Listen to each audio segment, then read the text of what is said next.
چې د رسول الله صلی الله علیه وسلم د ارشادات معلومیږي انسان لچ د قبر عذاب ور باندې ورکیدي شي عمل د قوم لوط. امام زاهبی رحمه الله فرمایي کوم انسانان چې عمل د قوم لوط کوي درې قسمه خلک دي. یو هغه انسانان چې د کشرانو سره هغه خپل نظر بندي، دویم هغه انسانان چې د هغوی سره لاس او غاړه اخلي، او دریم هغه انسانان چې د هغوی سره بد اخلاقۍ نه کوي. اولنی دوه کسان په سزا کې ډیر سخت په نسبت سره د دریم لاغه مقدمه شو.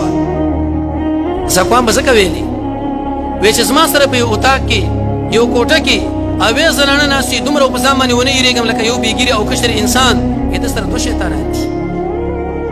عبد الله ابن عباس فرمایي وې د انسانان چې کله مړ شي قبر کې رب العالمین د دوی په دې شکل باندې به د خنزیر شکل مسلط کوي، معنا شکل نه د خنزیر شکل جوړیږي. هغه انسان چې عمل د قوم لوط کوي، هغه انسان چې هغه زنا کوي، هغه انسان چې حرام خوراکونه کوي، هغه انسان چې د یتیمانو د مالونه خوري. ابن حجر الحیثمی رحمه الله لیکلی دی وې کوم انسان چې د یتیم د مال خوري او دا مړ کیږي هغه دنیا له رب العالمین د زندقیت په مرتبه کې به داخلي. قرآن کې رب العالمین تصریح وکړي چې په دې خېټه کې رب العالمین ورته اور واچوي. د رسول الله صلی الله علیه وسلم په احادیث کې چې دې مال څومره وعیدات راغلي دي، څومره مسائل راغلي دي. هغه څوک چې د رسول الله ملګرو له کنزل کوي صحابه ولا او غوله د قبر عذاب دی، هغه انسان چې هغه د تقدیر منکري هغه د قبر عذاب دی، هغه انسان چې هغه په قبرستان کې میتیزي کوي هغه د قبر عذاب دی.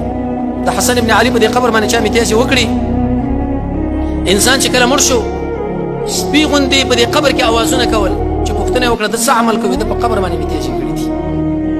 نن بیت الخلاګانې هلته ولاړو چې قبر را لاندې شو کور ته را جوړ خپل احاطه کې را داخل. هغه زنانه چې پردیو خلکو له ځان ډورې کوي، هغه سړی چې پردیو زنانو له لاس ورګدي، هغه زنانه چې د خپل بچی نه شوده منه کوي د دوی وجې چې خاون له زور ورکي، هغه انسان چې د روژه ماتي وخت را داخل شوی نه دی او دا روژه ماتي دی د قبر عذاب الله دې انسانانو له ورکوي.